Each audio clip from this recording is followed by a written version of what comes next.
Hello everyone, welcome to today's Study in Sweden University Admissions Google Plus Hangout on how to accept your offer for autumn 2016. My name is Rachel Weiner. I work here at the Swedish Institute with promoting Sweden as a study destination. This is Marlene Whiteley for autumn 2016. My name is Rachel Weiner. I work here at the Swedish Institute with promoting Sweden as a study destination. This is Marlene Whiteley for autumn 2016. My name is Rachel Weiner. I work here. Very strange. Sorry about that. We were listening to ourselves a few seconds after we spoke. And we're hoping that that's not continuing on, but if you guys are having sound issues, please write us a question in the Q&A box and let us know, because we won't be able to tell, but you will.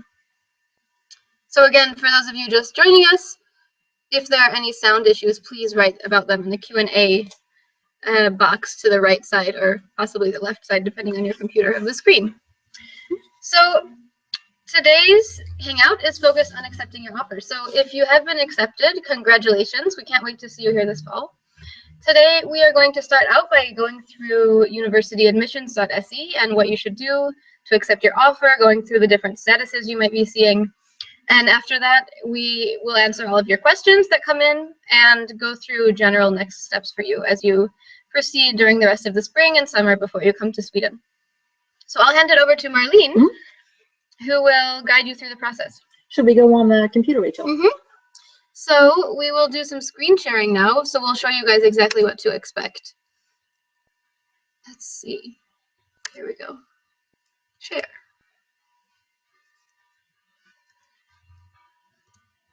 So, okay, everybody. I have created an account here. If you're wondering who Hamish is my cat. Hamish is 3 years old, and he applied for some things, but he didn't come into any of them, which is not a big surprise.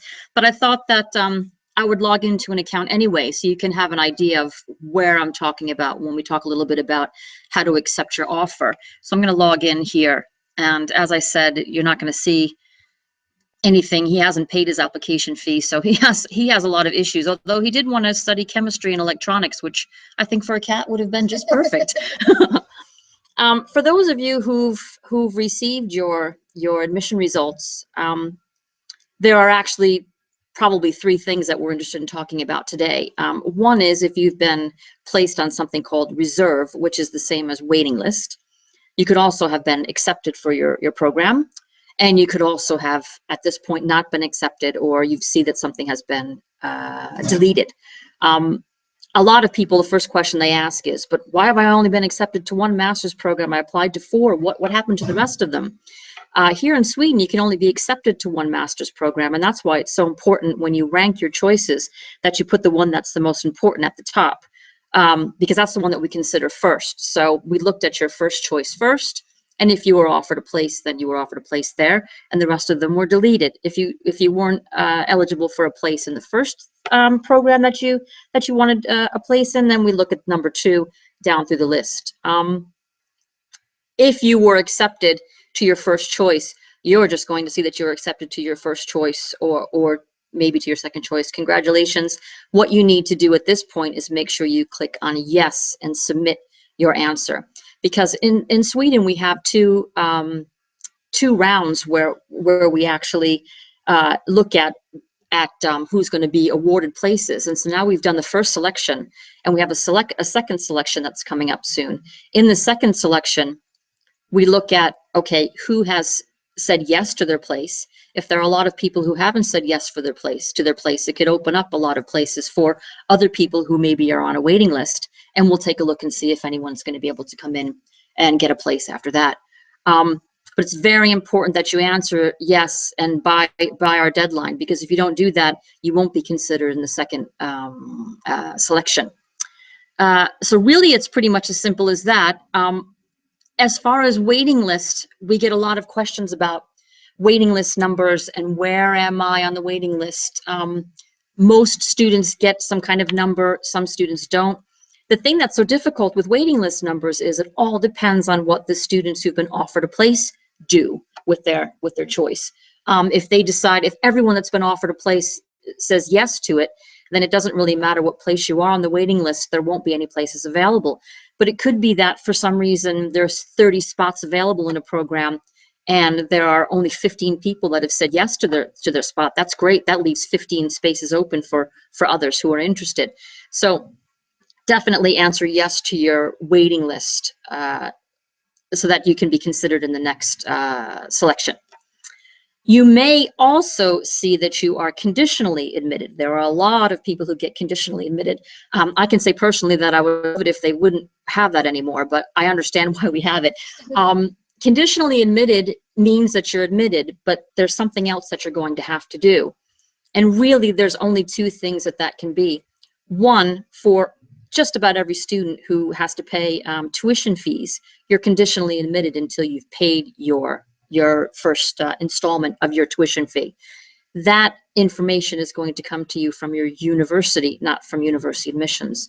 So as soon as you get your bill for the first installment, make sure that you pay that, and your very next step is to apply for your residence permit. Another reason why students may see conditionally admitted is because for some reason, maybe you have a course that you need in order to be eligible, and you let your university know, well, I'm going to be done with this course in June. They may have accepted you based on the fact that you're going to finish the course in June, but they're waiting for you to send in information that you have completed it. So you're conditionally admitted until you send in what's still needed. That doesn't happen all that often with master's students. It's possible. Make sure you look at your messages in your account. I can show you Hamish's messages here. He probably doesn't have any. No, he doesn't. But if you go into here, it's most likely that if you need to send in something later, you'll have received a message here. You could also have received an email from your uni that's letting you know, yes, you've been accepted, but make sure you send in this later. We get that question an awful lot. So hopefully you understand that conditionally doesn't mean we may take it away. It just means that you need to do what you need to do. And as I said, be sure to answer this, very important. And you'll know that you have sent in your reply.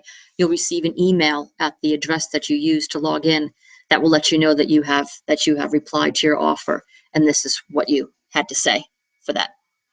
So as I said, the next step to this is going to be the second selection round.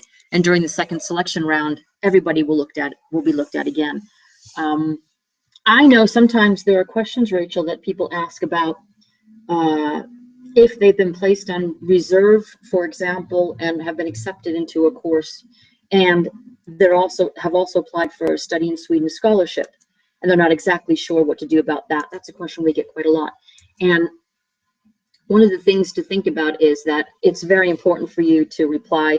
You'll only receive a scholarship for the programs that you've been offered a place in, not for the ones that you've been put on a waiting list.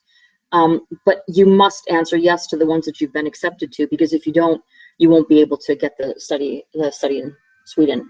I think it's the SI scholarship. There are a handful of different ones, but any of the scholarships given by the Swedish Institute. So the study scholarship, the Visby scholarship, the scholarship for the Western Balkans, there are a couple of those, but all that applies to all of them. I can also let you know that when you receive results from your second selection, you won't have to reply to that. After that process is when reserves or waiting list people can be offered a place. If you are offered a place, you'll receive an email from us, University Admissions, about that, and you can go into your account and see you have your notification. But the university, in almost every case, will have been in touch with you by email, perhaps called you up and said, hi, you're on the waiting list. We have a space available, and we'd like to know if you're still interested. Calling the university is probably not going to be helpful, because they're not really sure until they take care of their waiting list students who's going to get a space. So that's how that works. Fantastic. Why don't we answer a couple of questions? Let's see. Our first question is, how does the appeal process go, and what are the chances to get the course you wanted after placing an appeal? Yeah, people appeal for a lot of different reasons. But really, the only thing that you can appeal is whether you're qualified or not, whether you've been deemed qualified for the program that you applied to. You cannot appeal whether you've been offered a place or not. It's only about whether you're qualified. And there are instructions on university admissions about how you can submit an appeal. If you go in under the, there's a section, yeah, I think you can just search right on the website for submitting an appeal, and you should be able to find the information. But it's very important to understand that if you, in the selection, were not offered a place, you can't officially appeal that in Sweden. You can only appeal that someone has said that you're not qualified when you actually feel that you are. If you have any questions about why you weren't offered a place and you think you should have, you should contact your uni and see what they have to say about that, your university. Exactly. And then we have a question saying, and this is a really common question, what happens if I keep my place by saying yes and then change my mind later? Yeah, it's not like if you, it would be very interesting if you checked yes and then we hunted you down to make sure that you came here in the fall. So that would be a really crazy thing to do. But you can always change your mind, of course. But what we would really like for you to do, if you say yes, I mean, if you have any chance that yes, you're going to be here in the autumn, definitely check yes and answer yes. But when the day comes that you decide that you're not going to come to Sweden, we would really appreciate it if you would log into your account, and you can see there's a place where you can decline your offer. Please do that, because that'll let the university know that you don't want your place anymore. And for people that are on the waiting list, it would be fantastic for them to be able to get that place instead. So that would be really, polite. There's really nothing that we can do to force people to either come or to make sure that they let us know they're not going to. But you know how tough it can be when you're on a waiting list and you're waiting to find out. And it's very nice to make sure that you leave your place available to someone else. But at this time, if you're not sure, it's no problem at all. Be sure to answer yes. Exactly. I'll just chime in that definitely answer yes if you're considering coming and you're not sure. You can still, like Marlene said, decline your offer later on. But if you don't accept your place and then you change your mind in 2 months and you decide, I do want to go to Sweden, it'll be too late. You'll have already lost your place. Yep. So definitely say yes, and it's not, legally binding. You don't have to pay a fine if you change your mind down the line. I might show up. No, that would be an interesting job, wouldn't it? To travel around the world making sure that people come to us in the fall. It certainly would. Letadus asks, how is Sweden's English? Well, I think we're a bad representation. We're both American. We've been here a very long time. We've been here a long time, but Swedes speak great English. Excellent. You guys might have noticed on your social media channels that there's a new campaign going on called the Swedish number. If not, I encourage you to Google it. It's a phone number where you can literally just call and you'll be connected to a random person in Sweden. And you can talk to them about whatever you want. It's super fun. So if you're very curious about Swedes' English skills, you are more than welcome to take that option. In general, Sweden is ranked very highly for Swedish skills, always in the top 1, 2, 3 countries for native language, non-native English speakers speaking English. And you can really do anything in English in Sweden. Bus drivers, people in shops and cafes, people in restaurants, everyone speaks English. So it's a really comfortable place to live. I've never run into any problems. One of the things that's hard for us that come from countries where the official language is English is that everyone wants to speak English with us here. And I remember when I first moved here 18 years ago, I used to have to tell people while I was learning Swedish, please speak Swedish with me so I can learn. I never ran into anyone who couldn't speak English, and very well. I can give you a little bit of a tip. I was looking at some news sites because of this initiative we have here. NBCnews.com. There's an article there. I posted on my Facebook. There was somebody, I can post it on our Twitter account. We have a Twitter account, by the way. You can find the link to it at University Admissions.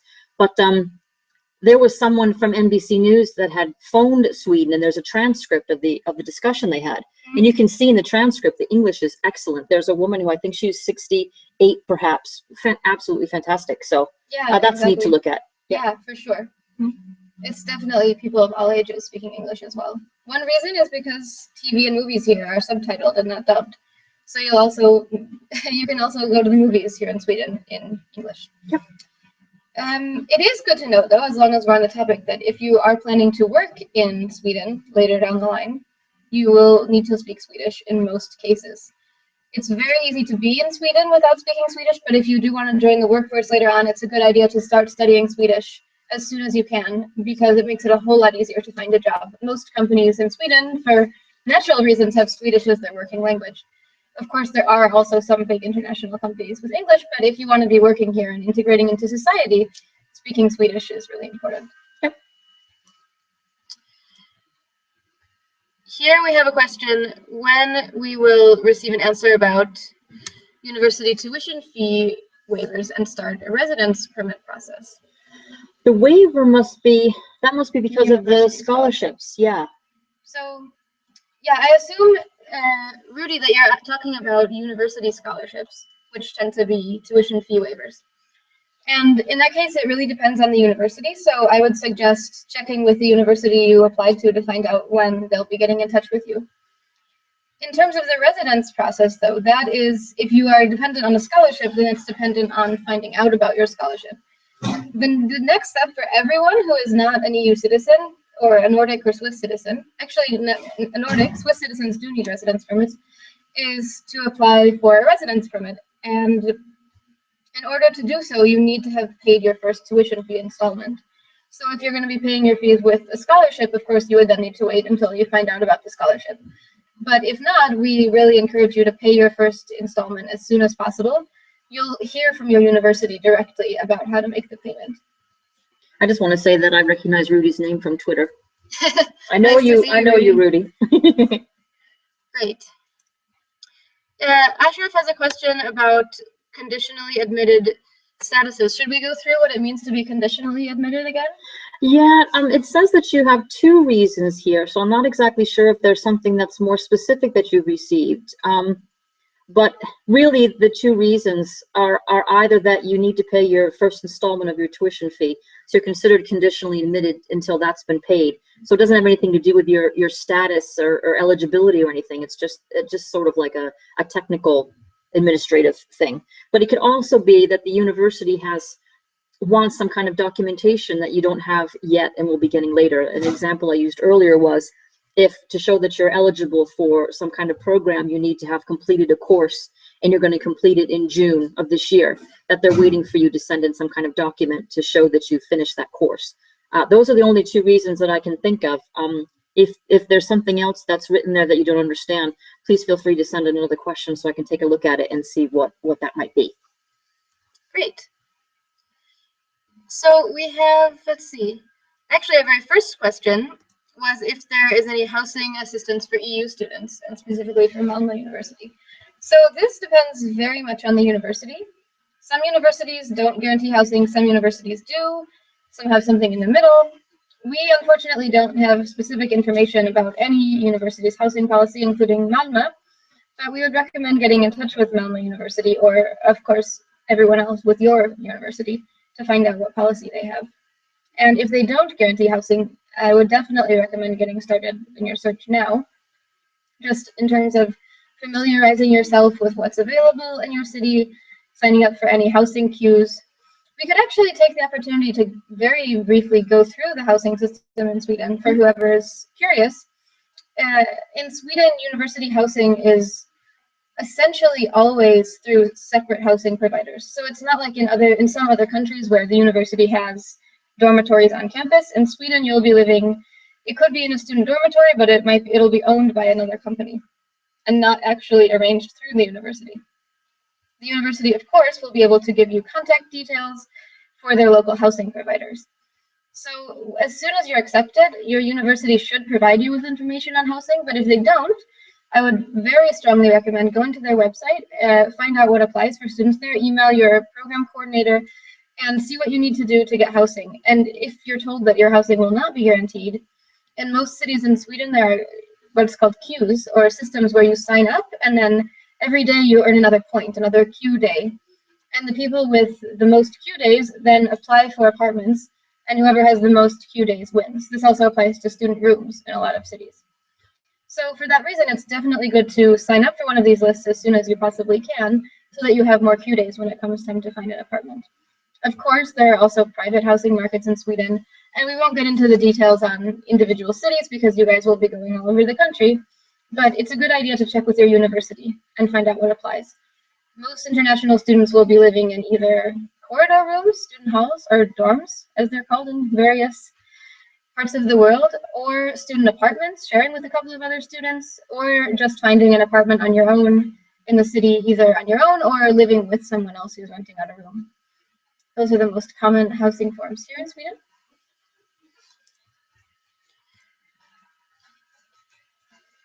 So we have a question about pre-departure briefing.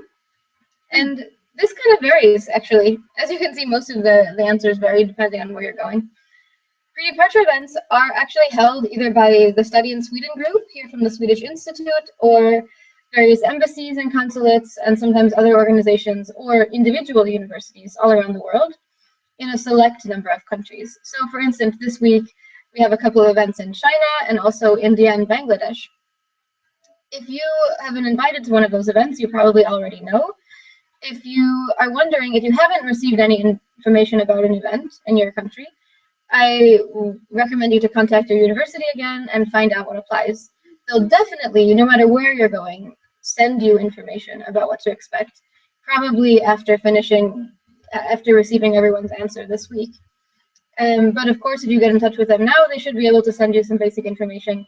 And then a large number of universities arrange events around the world that are either these weeks or later on this summer, sort of closer to the time before you come.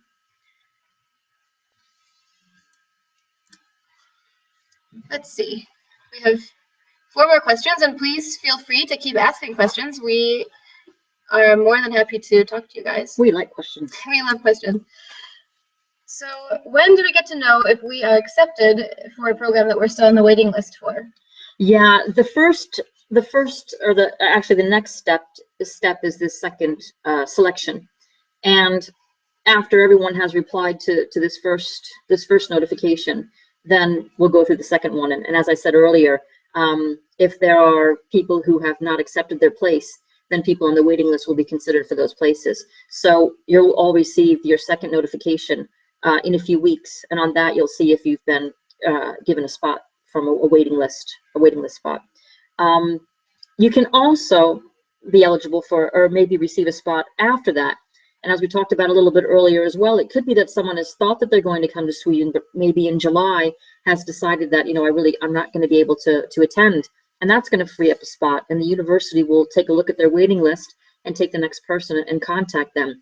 So it's possible that it could happen later, but I don't want you to think of that as, the norm. It's almost more the exception, because I think at this point most people have to prepare for a while before they arrive to a new country to study, and there isn't an awful lot of things that happen later on, but it's still possible. And if you contact the universities, I think it's very hard for them to say what your chances are, because it all depends on what other students do. So it's very hard for anyone to be able to say, well, we think you have a 30% chance because you're waitlist place number 3. It all depends on what the other people do, and that changes from year to year. So if you're really interested, hopefully later on, if you're on the waiting list, you'll be offered a place. Also depends on how popular the different programs are. If it's a very popular program, most of the people who applied are definitely going to accept their offer. Sure. Yeah, that makes sense. Yep. So here we have a question. If I'm conditionally admitted due to some courses I have to complete, my university will send me a message. Is that correct? My advice is that as soon as you get documentation, as soon as you're finished with those courses and you have your documentation, upload it. And you probably should contact your university and let them know, hello, I've uploaded my documentation, so it's available to you. You could also, when you're finished, if you want to, be a little bit safe, you can contact your, I don't know if it's your program coordinator, but let them know, okay, now I'm finished with these courses. How would you like me to get the documents to you? They may want you to do it in a different way, but I'm going to guess they're going to want you to upload your documents. But try to get them in as soon as possible, because everybody's sort of waiting for those documents to come in. If you finish your course by June 15th, for example, and you have documentation, a few days later, make sure you upload it so that we get it as soon as possible. If your question is, I'm not entirely sure if you mean that you already know that you are missing documents or not, but if it just says conditionally admitted. I gotcha. Yeah, if it just says conditionally admitted and nothing else, and you don't have any messages, I would imagine that means that you just need to, it's referring to your tuition fee. This is Ashraf, right? Yeah. Yeah, hi. Yeah, if you haven't received any kind of correspondence from the university through a message or email or telephone call that they're still waiting for paperwork from you, then there isn't anything that they're waiting for. So if you're conditionally admitted and you haven't heard a word about anything that you need to submit, it's because of the tuition fee. And as soon as you pay the first installment of the tuition fee, you're going to be all set. Sorry about that. Oh, sure. It's a good thing you're here. Likewise. Let's see. We have a bunch more questions. We can answer this one quickly. Is the scholarship application still open for applications? The Swedish Institute scholarship applications are not still open. They closed earlier this spring.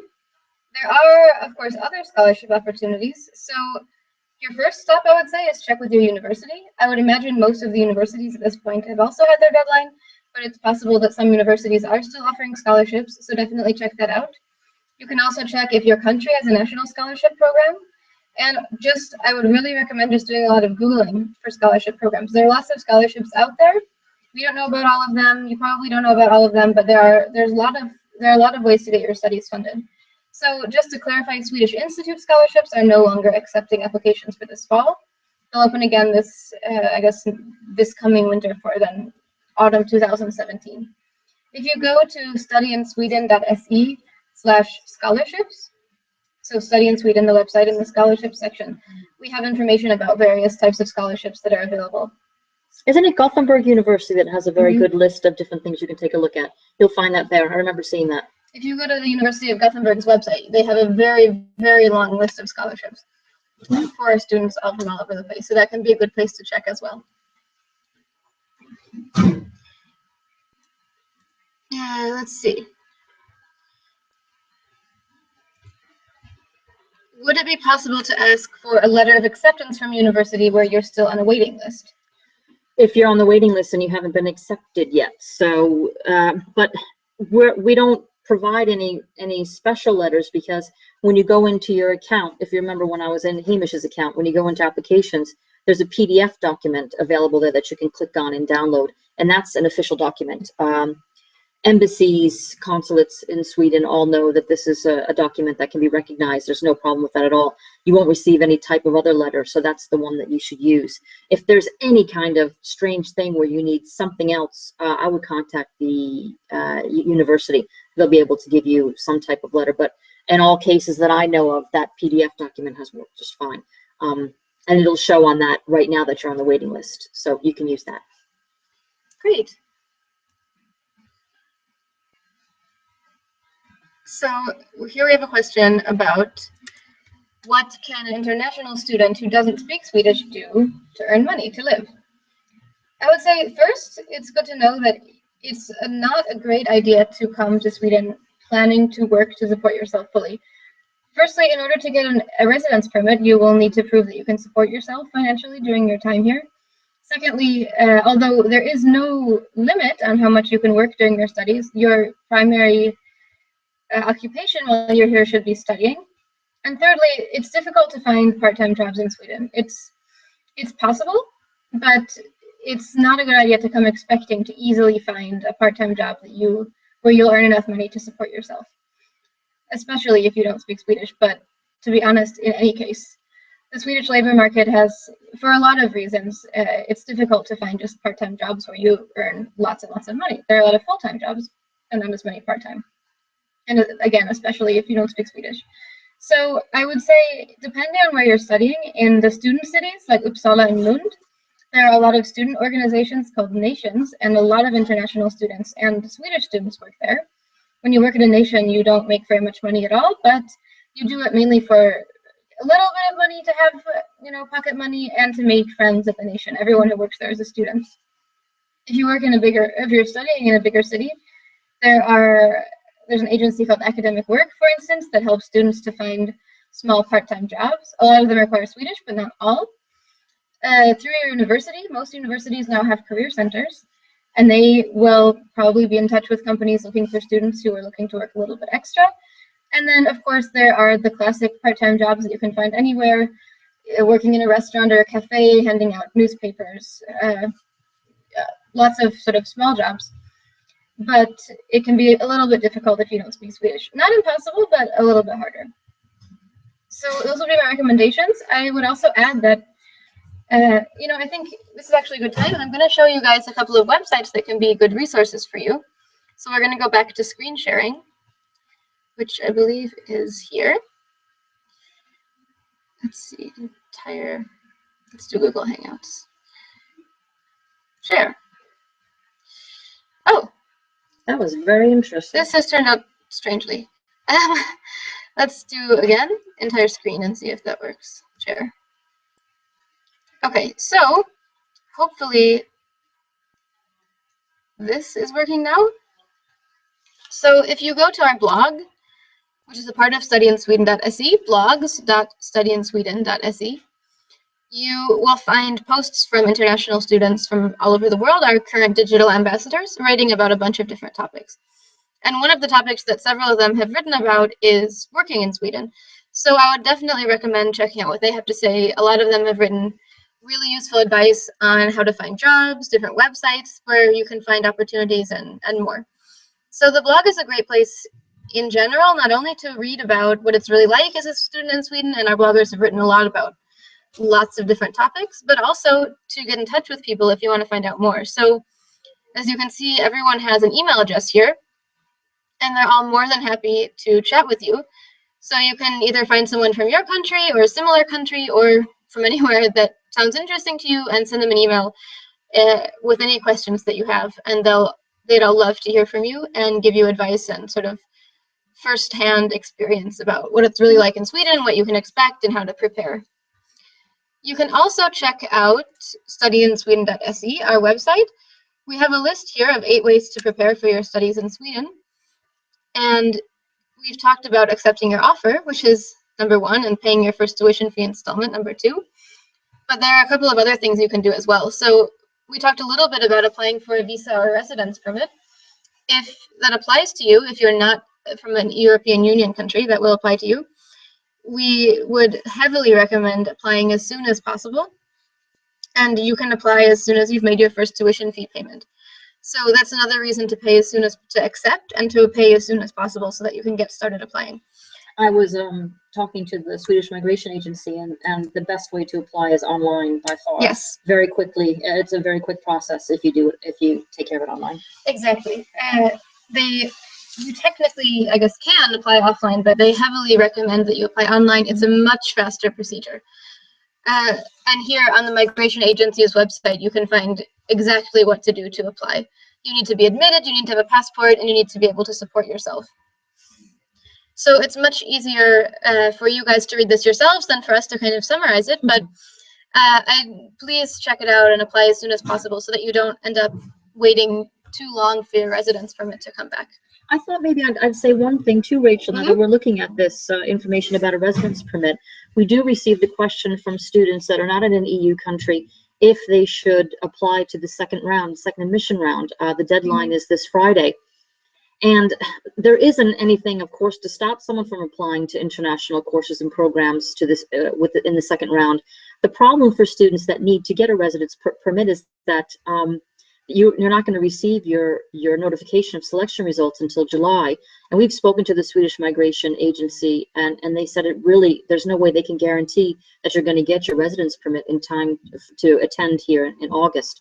So we really do not recommend that students pay the application fee, apply to the second round, and then find the whole thing is not going to work out because of the residence permit. So we really don't recommend that you do that. But EU students are of course welcome to do that because they don't need a residence permit. So if you haven't applied yet to the first admission round, you can gladly apply to the second admission round. And again, the application deadline for that is Friday this week. Perfect. Thanks for mentioning that, and that's a really good point. So after you've applied for your residence permit and you want to continue preparing, you'll want to find housing, and we talked about housing a little bit already. You will want to look at health insurance. And I would add that your university will almost certainly send you information about this, but it's good for you to have it in mind as well in case they don't or in case you forget. Definitely get in touch with your future classmates. If you aren't already in a group or you're not already following your university on Facebook, why not start a group yourself? And people will definitely start joining it, and soon you'll have a community waiting for you before you even arrive. So we really recommend using social media to meet your future friends. Of course, start reading about Sweden as well in your new city. We of course, it's our bloggers, but we think the bloggers do a great job. They have a fun blog. We recommend starting to follow it so you can get an idea of what you can expect when you come here, and Instagram as well. A whole lot of Swedish universities are also on Instagram, and of course Facebook, so you can get an idea of what it looks like day to day. At sweden.se, that's Sweden's official website, you can read about Swedish culture, society, traditions, really everything you would want to know about Sweden, and a lot of things that you didn't know. So it's a really fun place to get started. You can also take an online course in Swedish if you'd like to get started early. There's actually a free course offered by the Swedish Institute, which is our agency, that it's a basic course, but it's online fully, totally free. And you basically just log in and start learning. And you can pay extra if you want to have a one-on-one Skype teaching session, but other than that, it's totally free. I can say that, you know, Rachel and I both learned Swedish when we came here. And I don't know, I mean, I think people are all different in terms of how good they are at learning another language. But Swedish, I didn't find it wasn't super hard to learn, not like some other languages can be. And it can really be a positive experience to start to learn, to be able to, like we said, you don't need to know Swedish, but if your plans are maybe to stay here and work, or if you just want to be able to chat a little bit with Swedish people and have it be a little bit cool, it can be nice to learn some Swedish. I actually thought it was fun. Yeah, I totally agree. Swedish is a really fun language to learn. Of course, it depends how easy of a time, also what your native language is. If you speak English, if you speak German, if you speak, you know, Dutch, a lot of Germanic languages, you'll find a lot of similarities between Swedish and those languages, grammatically speaking. And Swedish is also a language that loans quite a few words from English. Of course, it's very different from some of the other languages you might be speaking, but it's a fun challenge, and it's fun to learn with other people, and it's fun to kind of learn a few words. This is learning Swedish that we're showing you right now, this free course. It's fun to learn a few words before you get here so you can start practicing them once you come. We think you should learn the word fika. Exactly. That's a great first word to learn, and it means to drink coffee and eat cake, which is something that Swedes love to do. So speaking of the blog, we have a question from Rudy. Hi again, Rudy. How can I apply to become a digital ambassador? So we are thrilled that you're interested. We recruit new digital ambassadors every year in August, September. So if you're interested in becoming a digital ambassador, please keep an eye on our Facebook page and studyinsweden.se. And in probably mid to late August, we'll post an ad for what we're looking for the next year and instructions on how to apply. So we hope that you will apply. This is a good question. How can I get a recording of this chat? The chat will, and we apologize also if any of you guys are having a bad connection. We know sometimes even on our end the connection can be bad. This is a Hangout on air, which means it will automatically be recorded and placed on our YouTube channel. So it will be on the Sweden YouTube channel and soon on the Study in Sweden YouTube channel. We have separate channels for a number of reasons, but immediately after the chat, you'll be able to find it on this account's YouTube channel, which is just called Sweden. And probably tomorrow or the day after, you'll also be able to find it on Study in Sweden Official, which is our Study in Sweden Facebook or YouTube channel. Excuse me. Let's see. I can answer that one probably. Okay, here's a question. Can I still get my degree despite the fact that the university has been given the rating inadequate quality? I'm suspecting that the answer to that, unfortunately, is probably no. There's information on university admissions about this, that your degree must be completed at a university that is part of a list of universities that are considered of quality, that their degrees can be accepted here. I can't. What I'm going to suggest is if you want to, you can contact university admissions. I would do that because this is a little bit of a specific question about where you studied. But contact us. If you look at university admissions, there's contact information, and I would definitely ask us directly this. I mean, I don't know enough to be able to answer specifically about this, but definitely get in touch with us. Great. And I assume you're referring to your university in your home country. If you're referring to your Swedish university, where you're, I guess, already studying, you can ask us another question. Here's a fun question. What is your favorite thing about Sweden? What's your favorite thing about Sweden, Marlene? Choose one. If I was going to answer today, I would say the weather. It's absolutely beautiful. I know it's interesting. I come from the US. I come from New York. And I think the climate is rather similar. We have all 4 seasons there. We have all 4 seasons here. A lot of people have this idea, you know, the joke, Rachel, about how there's polar bears running around in the streets. I've never seen one, but I don't know if they're here or not. Of course they're not. One of the things I really like is that it's beautiful here in the winter. It's beautiful here in the summer. And there's an appreciation when the spring comes here, because the winters are kind of dark, that when it starts to get light and the spring is here, I wish you could see, it's a beautiful blue sky. I'll put up some pictures on Twitter, actually. I took a few earlier today. It's just absolutely gorgeous here. The air is clear. It's just an experience that I've never had anyplace else. So I love that. I love to be outdoors. I love to go in the woods, walk around in the town. In the city, we're in Stockholm, of course. Fabulous. I love it. I think that's what I would say. Yeah, I totally agree. When the weather is good in Sweden, it is phenomenal. The light is really clear. The sky is blue. Everyone goes outside. It's like a totally different world as soon as the sun comes out. I would also say I love the nature. Sweden has tons and tons of nature. No matter, we're, like Marlene said, in Stockholm, but you're never more than a few minutes away from a huge forest, a park, the archipelago with beautiful beaches and islands. The nature is very well preserved. It's clean. You can swim in Stockholm directly downtown without getting sick. You can drink the tap water. You can hike. You can go horseback riding, kayaking, skiing, whatever you want to do outside. You can do it in Sweden. And of course, because we also do have winter, you can also do a lot of fun indoor activities. There's lots and lots to do here, no matter where you're living. And there's great international student life. And I mean, obviously it varies depending on the city, but even the smaller cities tend to have a really good student life for whoever is studying there.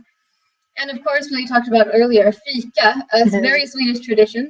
Swedes love to drink coffee and eat sweets, cakes, cinnamon rolls, pastries.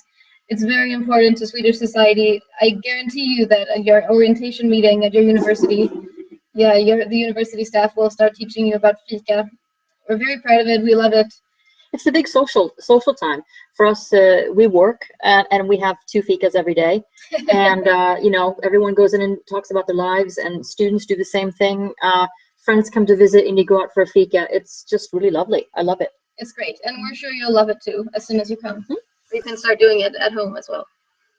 So back to some more serious questions. And this is kind of a 2-part question. Should the bank statement show the first fee installment transaction, as I had one bank statement before I paid my invoice?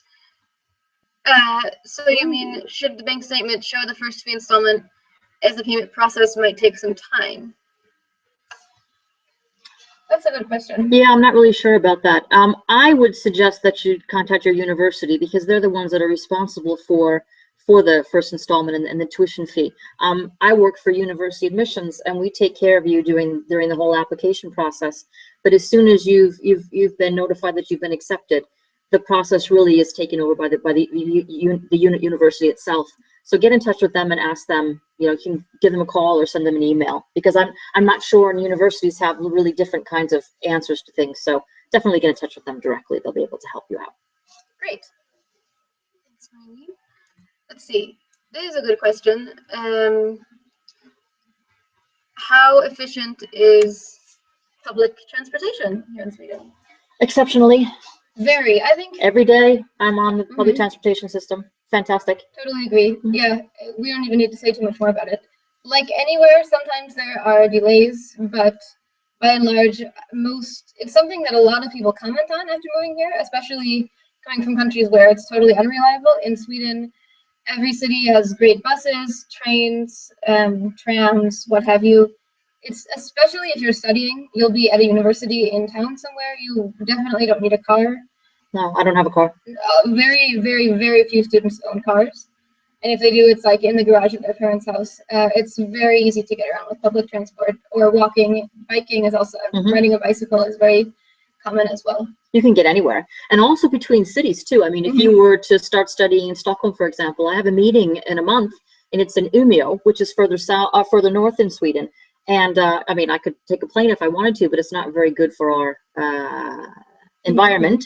So I'm going to take the train, and I think it takes between 6 and 7 hours, which may seem like a long time, but the scenery is beautiful. You can do work, you can read a book. I love the train. You can tell that we're from the US. Yeah, exactly. But it's absolutely fantastic. And I rarely, honestly, I would be the first to complain. I rarely have had problems, especially with the public transportation in the city. I've never had problems in Stockholm. I've never had problems in Malmö. The train sometimes, but I think that's everywhere, especially when there's bad weather. It can be a little bit of a delay sometimes, but I've not even anything that I can think of that I would be bothered about. Exactly. It's just And fab. again, compared to, it's easy when we're super spoiled in Sweden. All the public transport works great. So it's easy when the train is 5 minutes late to get annoyed. But compared to anywhere else in the world I've lived or been, the public transport here is fantastic. So that's a great advantage. And there are always good student fares as well. Here, our top question is, I've been selected by LUT for autumn 2016, how to get a scholarship. I need it. So first, I would say, I think by LUT you mean Luleå, University of Technology, and if so, I would say that's awesome. It's really cool to study so far north. It's a totally unique experience. If you haven't already, I would suggest checking out our blog. We visited Luleå with our bloggers in December, and they had a really cool time sort of experiencing the north. It's really different, and people there are very friendly, and it's beautiful. But maybe you already know all this and you can't wait to go to Luleå, but need a scholarship. And in that case, I would say please get in touch with the university first if you haven't applied for an SI scholarship, in which case I know you're waiting for your results. And get in touch with the university. I'm sure that they would love to try to help you out to find a way to pay your fees. If they don't have any scholarships available, check out the scholarship section at studyinsweden.se, and we link to some other resources like University of Gothenburg, who have a really long list of options. So good luck finding a scholarship. I hope it works out, and I hope that you'll have a great time in Luleå. Yeah, this one we've already answered. Delete question. Yes. Let's see. Scroll down to the bottom. They've been there for a while. There's one question that, okay. We already did, oops. We already did, what do you think about? Let's hear your Swedish. Let's hear our Swedish. Varför ska vi prata svenska? Vi vill inte prata svenska. Yeah, well, I guess we speak Swedish, vi talar svenska, but since today's hangout is in English, and I would imagine most of you unfortunately don't speak Swedish yet, we will keep it in Swedish, or in English. But if you'd like to hear Swedish, I recommend watching a movie by Ingmar Bergman, a famous Swedish director, or one of the many modern day Swedish directors, or, just find some videos on YouTube. I'm sure there are a lot of people there chatting away happily in Swedish who will happily show you what it sounds like. Or look for a Swede in your city, because Swedes love traveling and they're all over the world. Maybe we can do the next chat in Swedish. So it'll be not helpful at all, but you'll be able to hear the Swedish. Exactly. We have one question if there's a US version of what we're doing, and I would imagine there is, but... I wonder if they're wondering if this is a US version because we said we were from the US. I'm not sure. I'm not sure what you mean by this question. If you mean if the United States offers information about studying there, I would imagine that they do. In fact, I'm sure that they occasionally do webinars, and of course they have websites and stuff, but we work for Sweden, so we don't have any more information about the US, unfortunately. Come to Sweden instead. You'll like it. We did. Here we have a question. What advice would you give for students aiming to settle in Sweden and look for work after graduation? My number one advice now would be to learn Swedish. It's an investment now, and it becomes very easy to not learn Swedish, and then suddenly you're graduating and you don't know any Swedish, and it's a lot harder to find a job. So my definite number one advice, if you want to stay in Sweden, would be to learn Swedish. Another piece of advice would be to network as much as you can. Get involved in the local community if you can.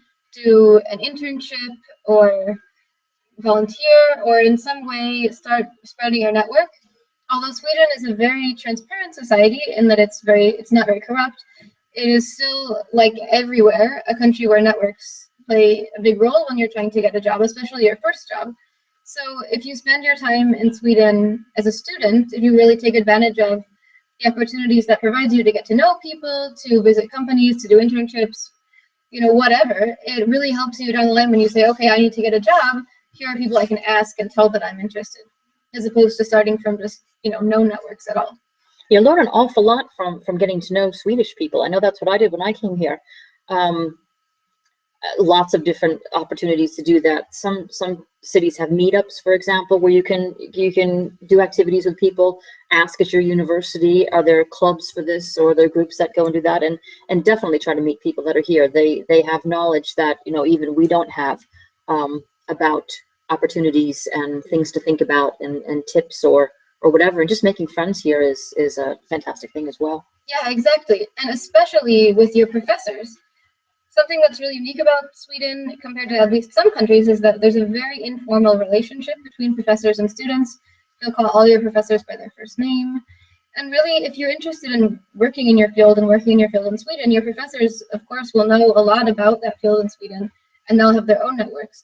So really, be the one who volunteers to help out with things, get involved in research projects, and sooner or later, you'll find yourself just having that natural network, and your professors and their contacts will then know you when you're ready to take the step out into your working life. I think that, I guess, would be our biggest advice. If that didn't answer your question, feel free to ask a follow-up. And I'll say again too, try to learn Swedish. I know when I came here, necessary, I think so, but not in order to get by on a day-to-day basis. I even today, I could speak English every day, and I don't think I would have any problems completing any tasks or doing anything. But there's something different about learning the language that's spoken in the country that gets you I don't know, just it's just easier. We both work for a government agency, and I wouldn't be able to speak English all day, for example, at my job. No, but, not only that, but at government agencies, you often have to speak Swedish. It's often a requirement. But it was, and I have to admit, it was fun to learn, especially being able to say things like "who." Exactly. We have some special sounds, both vowels and consonants in Swedish. That's the hardest part. Definitely a hard part. You can say "who" or "sju" if you can't make the "h" sound. That's 7. Or "sjuksköterska." Yeah, that's a tough one.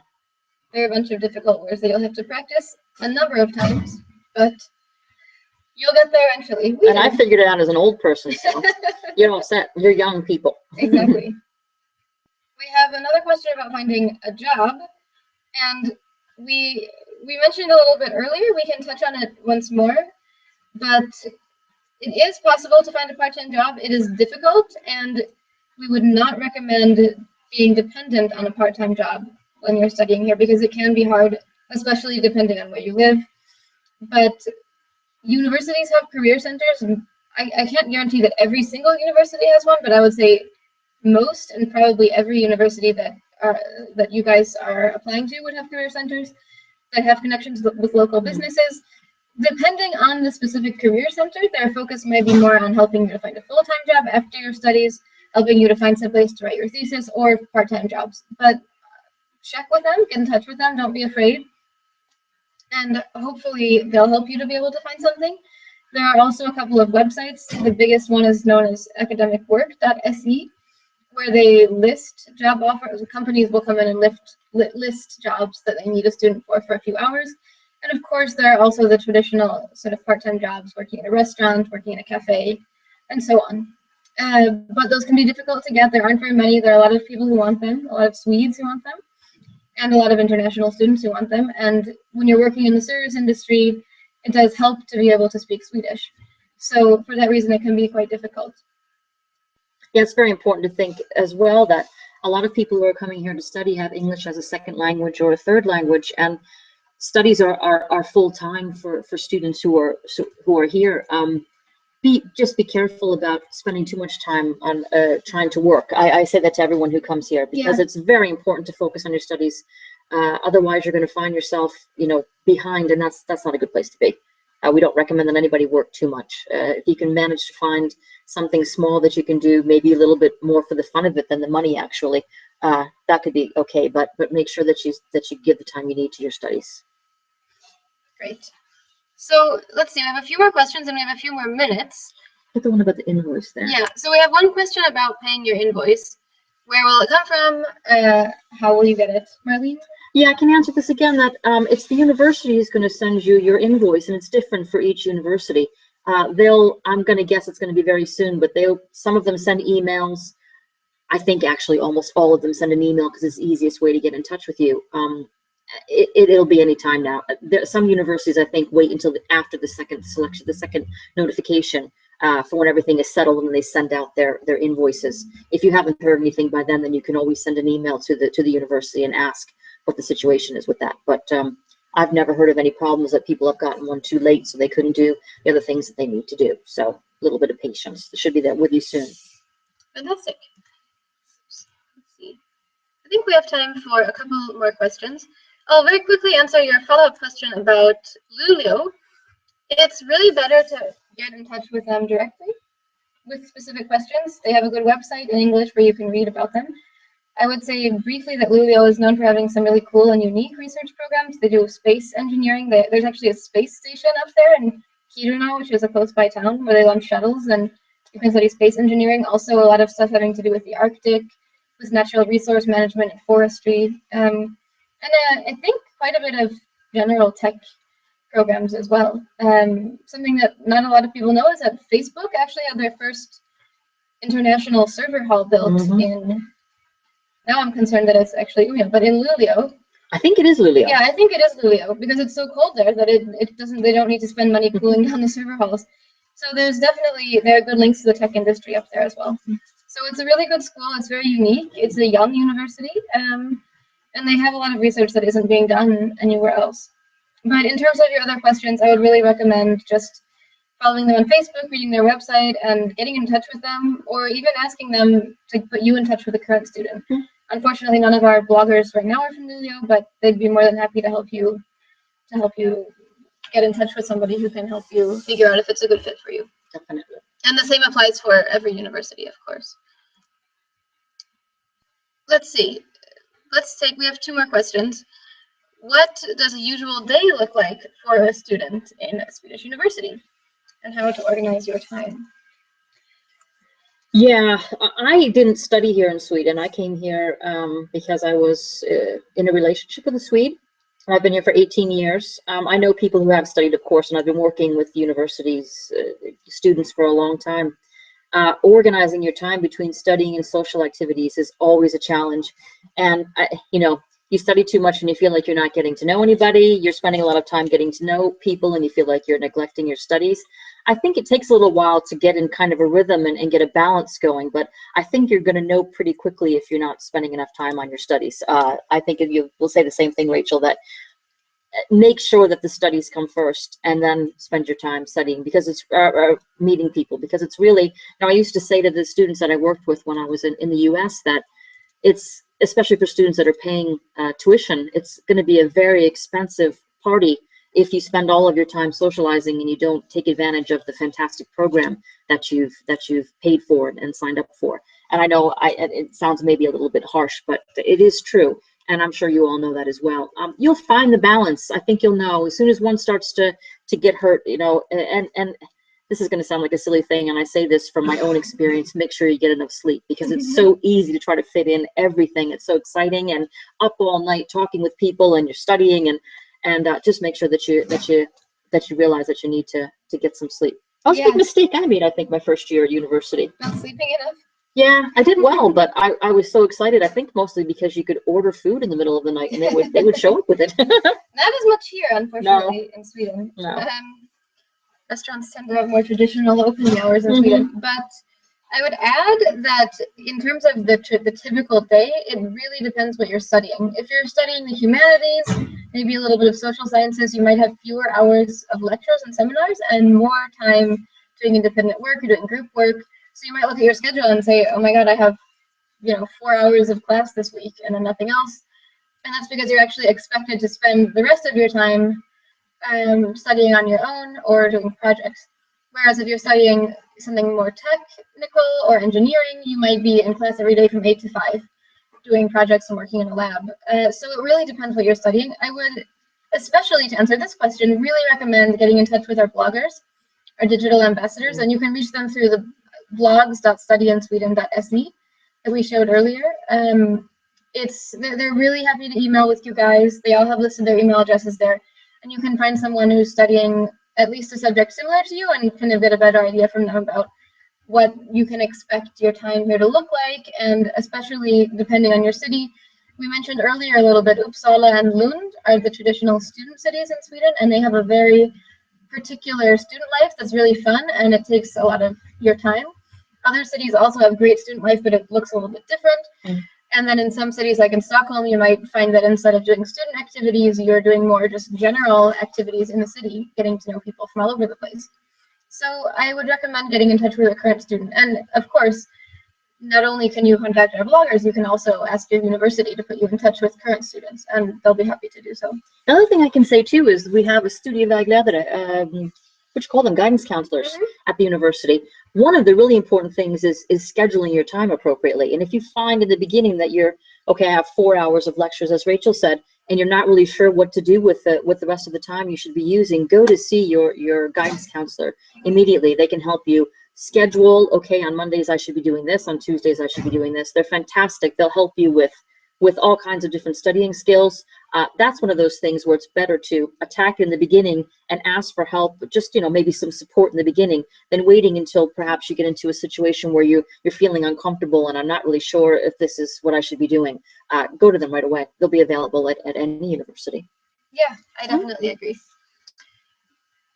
So we've sort of answered the other ones except for this last question. I'll answer it about Lulio because I think it actually can apply to a lot of people. So firstly, to answer your second question, this will be on YouTube. Yes, it's being recorded live onto the Sweden YouTube channel, and by tomorrow or Wednesday, we will also have it on the Study in Sweden channel. Your second question, you said you contacted the university, you hadn't gotten in touch and didn't know what to do. I would say I'm really sorry to hear that. If it's the case that you've tried to reach out to them and your email has fallen through the cracks somehow, I would recommend firstly trying to contact the international office. Secondly, in Sweden, there's less of a tradition of just answering general questions at universities. So I would say if you have been having a hard time getting answers from your university, and this could be any university, ask them very specific questions and introduce yourself and say, I've been accepted, I'm trying to decide if I should come. Can you please tell me the answer to these questions? I would imagine that they would reply. In terms of who to send the email to, I would say your program coordinator for sure, and if for some reason you don't hear back from them, the international office at the university. You can also very specifically say, hi, I've been accepted. I would like to get in touch with a current student. Can you please help me to get in touch with someone?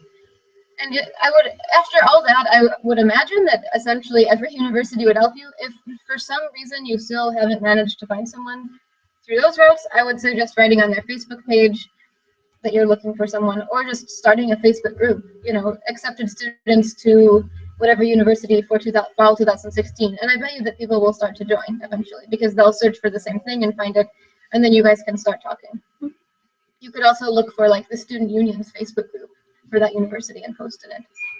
But good luck, and I hope that you will be able to find some answers from them. So now it's a little bit past 2. The time flew. The time flew by. The questions that are left, I think we've essentially answered with our other questions. But thank you guys so much for coming and watching and asking questions. If you have more questions, you can always write to us through Facebook or Twitter, especially with University Admissions. Twitter. Or Apply to Sweden. At Apply to Sweden on Twitter. And for us, we're at Study in Sweden. If you have questions about your particular application, you can also contact University Admissions by phone or email or chat. And those options are available just going to universityadmissions.se. Right on the start page, you'll find how to reach them. So with that, we'll wrap up for today. Thank you guys so much.